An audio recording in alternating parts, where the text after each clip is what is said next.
Welcome to Are We On Topic Yet by the Wild Wonder Collective. Where faith meets real life and nothing's off limits except perfection. We're your hosts, Dr. Melody, Mama Viv, and yours truly, Angie K.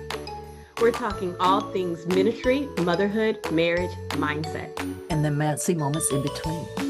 Here, the conversations are real, the grace is deep, and the coffee, well, hopefully it's still hot. So whether you're driving, multitasking, or hiding in the bathroom for 5 minutes of peace, grab your pen, grab your journal. Or let's be honest, your laundry basket, and join the convo. Let's get into it. We're back. Why don't we start like this? I don't know. Oh, welcome to Are We On Topic Yet? I am your host, Dr. Melody. We have Angie K and Mama Viv. Okay. Thank you. My hands were occupied. Sorry, guys, if you didn't see me, I'm just making a little fun of Mama Viv. Listen, Mama Viv is trying to coin the term MV in sign language for her, I guess, symbol. I don't know. And so Angie K helped her out and put up that MV for her. Oh, wasn't that sweet? Thank you. Thank you. Angie K, what are we talking about today? Well, in spite of all of our joyous laughter, we're talking about the wounds we don't name.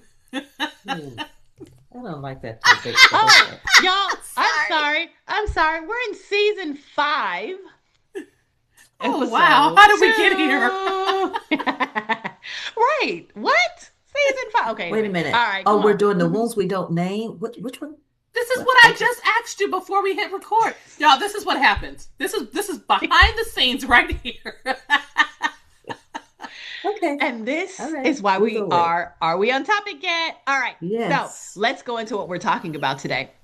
We're going to cover the pain that lives quietly, how unnamed wounds shape us, why we don't name the wounds, faith, pain, and spiritual bypassing, the power of naming what hurt, and healing is gentle, not forced. Oh, I'm with you, Mama Viv. All right. Well, maybe someone else will write the next season, huh? Oh, no, we're satisfied. We're satisfied. Yes, we are. Yes, we are.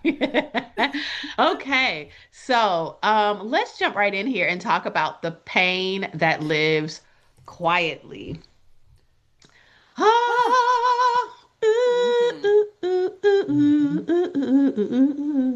Girl. Okay. Okay. You guys, so this is really an interesting topic for me because currently my church is doing a conference. It's called the Presence Center Conference. By the time this airs, that will have been, I'm sure, months ago. But that's what's happening in my life today. And at this conference, the pastor from Upper Room was there, and he was talking about the world holding on to bitterness and sorrow. And he was also even kind of like, let me also hone in on spiritual leaders who are experiencing this. This is what I think about when I think about the pain that lives quietly. Why? Because apparently bitterness and sorrow was living inside of me, and I just did not know to what degree. I think I had some kind of inkling, but I don't know that I knew to what capacity. And so it was stemming from, if you know different things about my life, then you know that I live a miraculous life, that God shows up for me all the time in very crazy situations, which is really cool. But it also comes with emotional pain, because to go through the situations, you have to experience some things. And so what I didn't realize is that as I'm pushing through and navigating these spaces with the Lord, that bitterness and sorrow was forming as residue from that space, and I was not really creating space for that to come out or to get rid of it. And so that for me was the pain that was living quietly inside of me. What about you guys? I think a lot of times we have little pains, if you will, that happen to us, like, but they happen on a consistent basis from certain people. And so we don't necessarily talk about them because they're just little, they're not causing big old things, right? But then they start layering and layering and layering because maybe it's just the personality of this person that does this or whatever.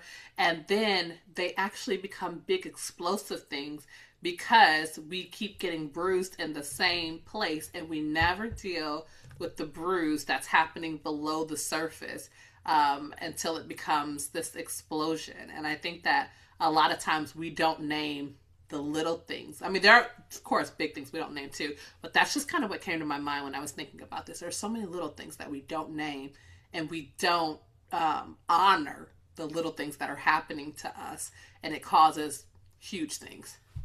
Yeah, I'm seeing the Uh, pattern and the consistency. I'm gonna let you jump in, Mama Viv, but I'm seeing the consistency it's of okay. not creating space for things, right? Mm-hmm. That actually need to come out. Come on, Mama Viv, what do you got?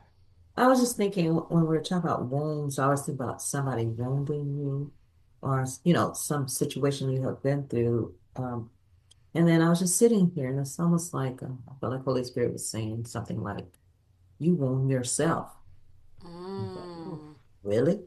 It's so, but really what he was talking about is like, I always feel like I haven't done enough, Oh, that come I could on. have done it Oh, better, I can that co-sign.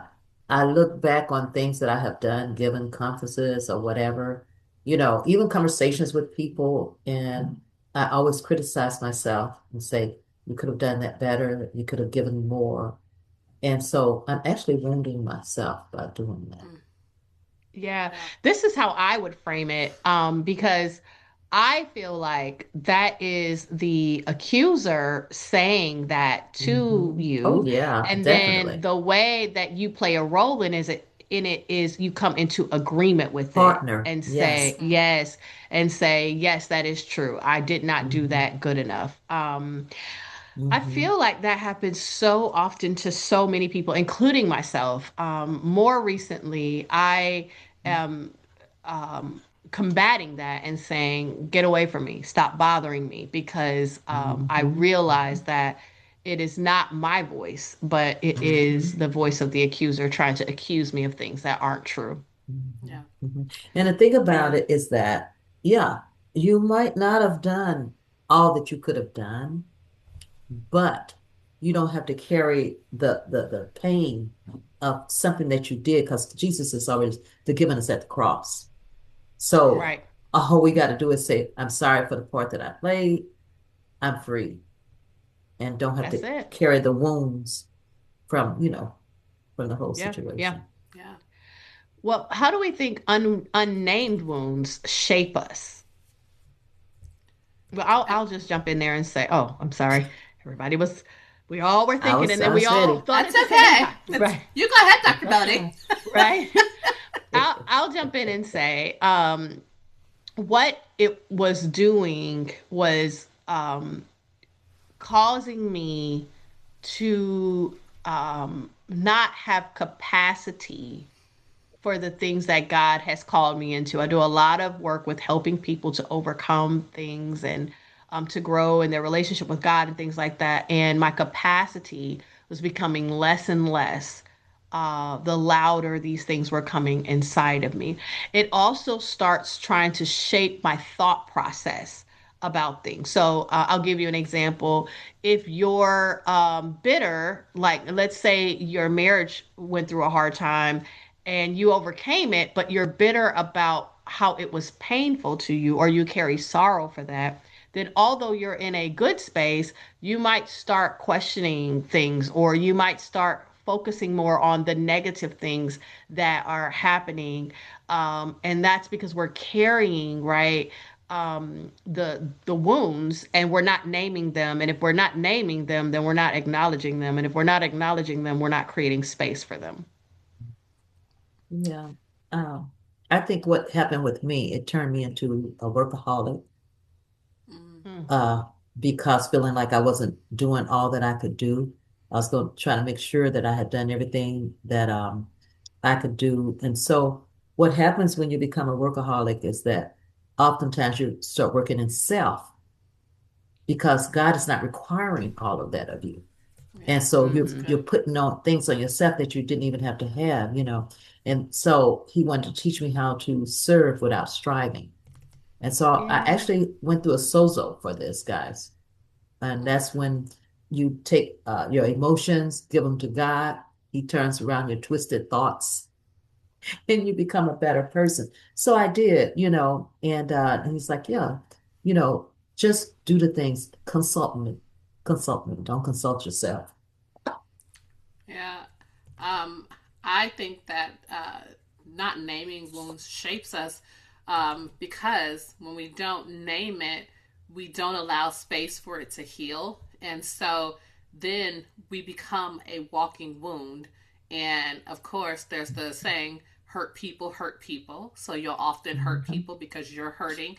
But then also, you're so sensitive because it's like every place on your body is is open because it's a wound. And so if somebody touches it, even in a positive way, you may react crazy because Yep. you're hurting. And I know like my childhood, there's some things in it that was very painful, that were very painful to me. But I had not taken the time at that point to talk about them, to name them, to honor the process of working through them or anything like that. And so I was just so angry. I was so angry, and you probably could have done pretty much anything, little bit of anything. And baby, I was right there to be with you in a not so nice way. But it's because I was a It was walking just a wound. little bit. It was just a little bit. Right? So what causes us to not name these wounds? What do we think happens? I think we're scared a lot of times because if we name it, we have to acknowledge that it's there. And if we acknowledge that it's there, we often have to deal with it in some kind of capacity, whether it's dealing with it in a healthy way or whether it's deciding I'm going to be unhealthy and sweep it under the rug. There has to be some kind of decision of what to do with something once you've named Yeah. it and you have acknowledged that it's there. And I Yeah. know for me, a lot of times I don't I don't like to be misunderstood, but I often feel misunderstood. And so if I name something, because wounds, let's be honest, often deal with other people, not just yourself. And so that means that you usually have to deal with other people in some kind of capacity to find the healing for the wound. And there's sometimes misunderstanding there. And I don't like to go through the process of explaining. So, Yeah. And I'll say that if it's a wound for me that's caused by a person, I'll feel like it doesn't deserve my time. Or it's mm, kind of like an oxymoron where you say, I don't care, it doesn't deserve it, but yet it hurts. You mm-hmm. know? And so I don't know, for me, naming them seemed like it was giving it more credit or more value than what it was worth. And Mm. so I didn't want it to seem really important, even though it was causing me pain. Yeah. Yeah. Um, I think that we don't name it because we're playing the avoidance game. Mm-hmm. And so a lot of things like we try to outrun that's inside of us. I always say you can't hide from yourself or you can't outrun yourself. But many times I think we actually really try. We give it a good go. We give it a good go. You know what I mean? Yeah.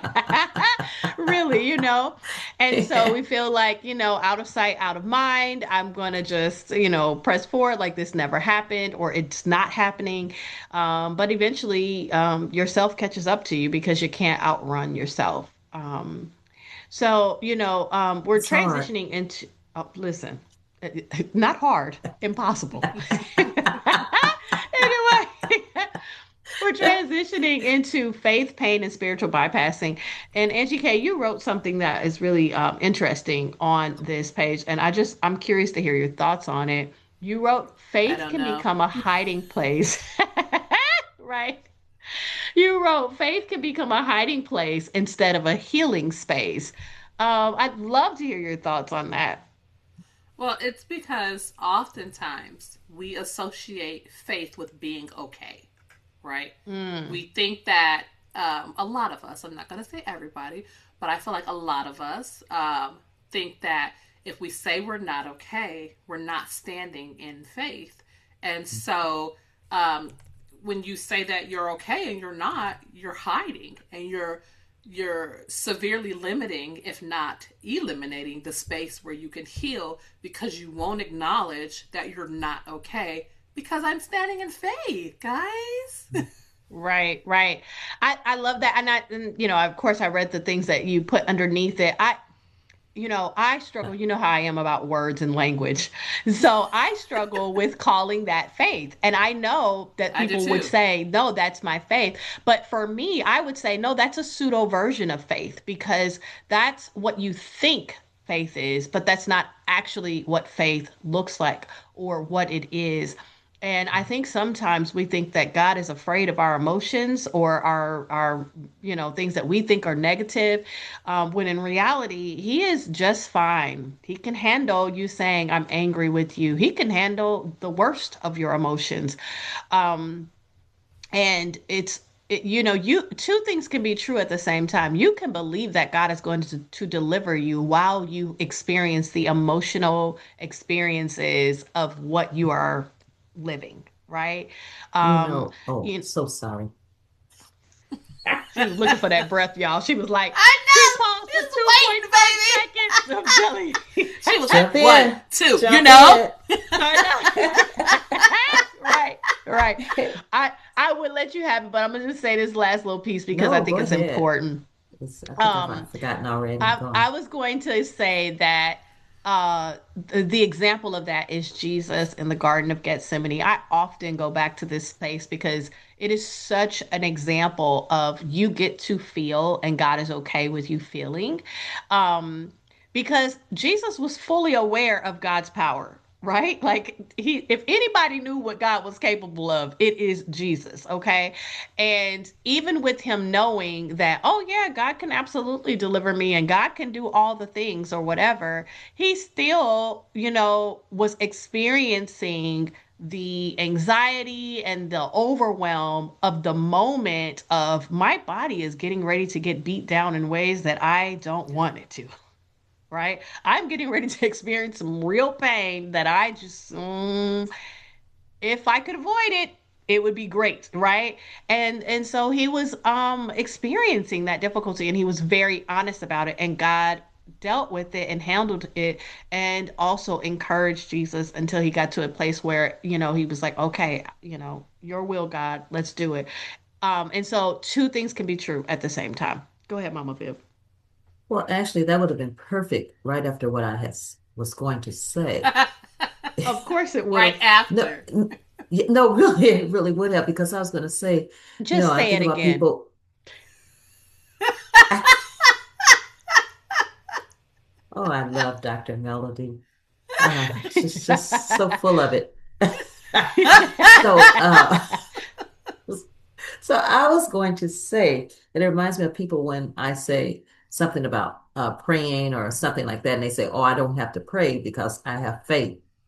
Hmm. And uh, and I'm thinking, well, you can have faith and still pray. So then, Melody, Dr. Melody, you would have come in with the part about Gethsemane.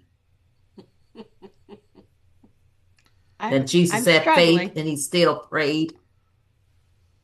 Oh, no, but see, that's your point. That's why you should go ahead and say it. Go ahead. I I'm think she finished. just said it. I'm finished. Oh, Lord. Woo! I'm just glad to be heard today, everyone. Just glad to be here. Let's not let this be a wound that you don't name. Okay, now. I don't know if it's too late. What would you like to call this wound? The name of it is Dr. Melody. What? Oh, gosh.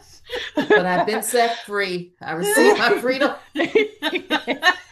You guys, that literally takes us into the power of naming what hurt. But wait. The first point in that is naming pain doesn't assign blame. See? See? So I don't receive this blame, even if the name is Dr.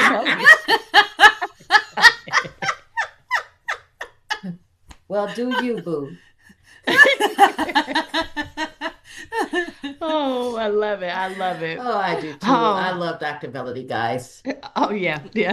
Yeah, All I in can't help but fun, love but her. in reality, giving a name to something that is painful can be extremely powerful and liberating, right? Yeah. Because now it's like, okay, this is what I'm dealing with. Like a lot of times, and I'm actually I'm gonna have to start monitoring myself after this because there are many times that I am feeling things and I'll talk, tell my husband I feel off Mhm, today or whatever, and mhm, I'm struggling to name what it is or what's going on. And I am starting to wonder if some of that was some of that bitterness and sorrow that I was holding on Mm. to, looking for a way out, but me not realizing, right, that that's what was going on. So I'm going to be monitoring myself to see if I'm having that happen as frequent or at all. But yeah, it can be extremely powerful. What do you guys think? that I is very agree. powerful. Mhm. Yeah, and I like what you said. I actually think that we should all spend time at the end of our day saying, okay, what happened with me today? What did I like? What did I not like? Did someone hurt me today? And then if someone did hurt you, not saying, oh, well, it's okay, whatever. Don't do that to yourself. Like, and I'm guilty of it too, but don't do that to yourself. Like, say, I didn't like this. And that you might need even need to go over the reasons why you didn't like it with yourself. But then if you do that, if you name it and acknowledge it, that puts you in a place to right then and there in that moment say, I forgive this person for X, That's Y, good. and Z. I hold no judgment or Yeah, blame over this Yeah, person, so and I good. let them go. I give them to you, Jesus. And if you do that in the moment, then you don't open that space for bitterness to grow in your heart against that person. And sometimes that bitterness can grow without you even realizing that it's growing if you just allow it the space. Okay? So I'm just trying to yeah. save you some trouble, huh? Because I I'm trying to Yeah, save like myself yeah, trouble too. I was just thinking about how sometimes people will, at the end of the year and going into the new year, they'll say, what were the good things I want to bring into the new year? What do I want to be, behind in the last year? I think that's something we should do every day. What were the good things that happened oh, today that I want to take That's to good. tomorrow? And what do I want to leave behind? so And good. just leave it there. Yeah. Mm-hmm. Yeah, yeah. And let me just say, parents, what NGK was talking about, she actually practices with her children. Her children Yeah. are, I want to say 7 and under. Am I, 7 to the age of, how many months? Nico He's, will I know be he's over 2. one. He'll Almost, be yeah, I'm 2. gonna say I know he's over one. So that's something that they practice with children that young. And I wanted to say the ages because I wanted parents to realize that they don't have to be teenagers, they don't have to be middle schoolers to do this. And what happens is if you start doing it that early on, they're forming habits, and that teaches them how to navigate through life. So, hey, if you got kids, you may want to start practicing. And Okay, guys. can Go I ahead. just throw in, since you talked about if you have kids, you Hmm. may want to start the practice. Hey, don't don't get on your kids if you're the person that they need to forgive. Don't. No, I'm serious, because like literally. First of all, kids see things in a whole different way. And so sometimes you may have done something and it may, as an adult, be nothing. But to your child, it may be something huge because they see things from a different viewpoint. And so it's not fair to them if you say, who do you need to forgive? And they say, I need to forgive you, mommy. You say, what? I didn't do nothing to you. That's not fair to them. You have to acknowledge their feelings and say, oh man, I'm really sorry I didn't give you that Twinkie. I do think it was a good idea not to give you that Twinkie because X, Y, and Z, but I apologize that it hurt you, and I'm glad you're going to forgive me. It's That's so good. good. Yeah, so good. They Do you need to have forgive also me. any tips for parents who feel like my kid isn't doing this right, or because I can just imagine these people doing it with their 2 and 3 year olds and saying that's not how this goes. So, No, so listen, you have to meet your child where they are, okay? Because I have a 3-year-old, and baby, he can say some off the wall, crazy stuff, and some of it's not even true, and that's okay. Because literally, I may say, Luca, did something hurt you today? Yes, you did not let the unicorn fly over my bed. Okay, well, we don't have a unicorn. And so there's not going to be a unicorn flying over his bed. So it's at that point I could choose to say, Luca, that's not what we're doing. But I don't choose to say that. I choose to acknowledge how he feels. And I say, okay, Luca, if I'm sorry that I didn't see the unicorn or allow it to fly over your bed. So yeah, you may feel like they're not doing it right, but that comes later. And it comes as they mature. You just meet them where they are. so good. That's good. That's good. And you know what? I love that you are in that space because you're just talking about the gentle approach that you take when it comes to this. And that actually segues into healing is gentle, it's not forced. So, guys, what do we want to say about this gentle healing? It was Um, gentle. I think a lot of times, The end. right? I think a lot of times we want people to heal on our own timelines because it's Oh, uncomfortable when people are hurting. And so oh, we try to force them to go into healing faster than they're ready for. Now, True. earlier, Mama Viv mentioned Sozo and turning your emotions over to God. Sozos are often led by people. And as people, like I said, we try to push people on our own timelines, but you have to be really careful of that. And Sozo, I've learned to say, hey, you acknowledge that this happened to you. If you are not ready to move on from that, if you are not ready to forgive, that's okay. You do need to get to the place where you are ready. That's important. But I'm not going to say that has to happen right now. No, no, no, no, no, no. You have to learn to be okay and okay with the uncomfortableness of somebody sitting in their hurt for a Yes. minute.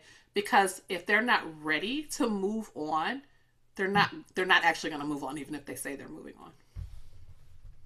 and can I That's say, good. God practices that same thing? Because when you think about the bitterness and sorrow that I was carrying. This is bitterness and sorrow that was built up across many miracles. It was not like, oh, this one thing happened and then now I'm carrying this. This was residue from different things. And I know this because this is what he was bringing up in my heart.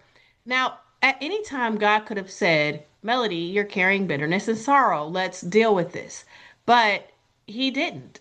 He waited for the time when I was going to be completely susceptible to this and you know what I mean, and very responsive and all of that. Um and I just feel like he operates from that place all the time. And sometimes like he'll introduce the topic to you knowing that it's gonna be like, but it's the introduction and he's not like dragging you across the finish line. Actually, let me just say that real quick. That's what I learned from working at a suicide hotline. I have seen where people would call the police on somebody because they were suicidal without taking the time to talk to this person and helping them to choose life. And they would almost like force life on them. And what would happen is these people would become angry.